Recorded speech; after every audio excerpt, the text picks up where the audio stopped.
अंतर्मनाचा वेध घेणारे news channel star city one.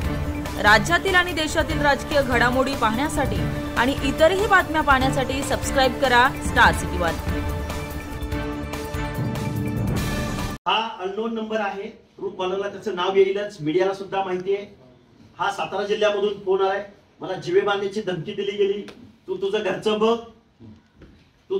बघ, या भानगडीत पडू नको, तुझ्या मागे पुत्र नाही आणि माझ्या मागे पुत्र नाही, कोणाच्या मागे पुत्र आहे ते समाज ठरवेल ना। त्यामुळे जीवे मारण्याच्या धमक्या ह्या नित्याच्याच आहेत। आणि पत्रकार बांधवांना माझी एक विनंती आहे, जेव्हा मी राज्य मागासवर्ग आयोगाचा राजीनामा दिला आणि मीडिया समोर आलो त्यावेळी सुद्धा मला जातीयवादी ठरवलं गेलं।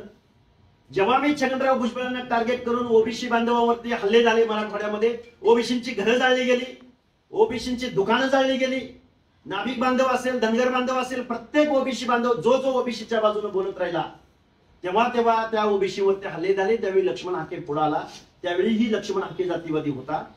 लक्ष्मण हाके उपोषणाला बसला, त्यावेळीही लक्ष्मण हाके जातीवादी होता।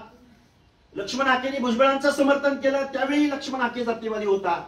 लक्ष्मण हाकेनं कुठेही स्वर्गीय संतोष देशमुखांच्या हत्येचं समर्थन केलं नाही, कुठेही आरोपींचं समर्थन केलं नाही।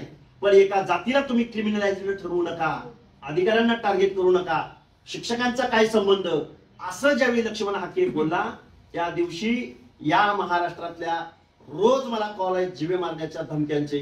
गाडीला कट मारला जातो, गाडीच्या पुढे लोक येतात, गाड्यांच्या आडवं लोक येतात। एखाद्या हॉटेलमध्ये चहा प्यायला जरी मी बसलो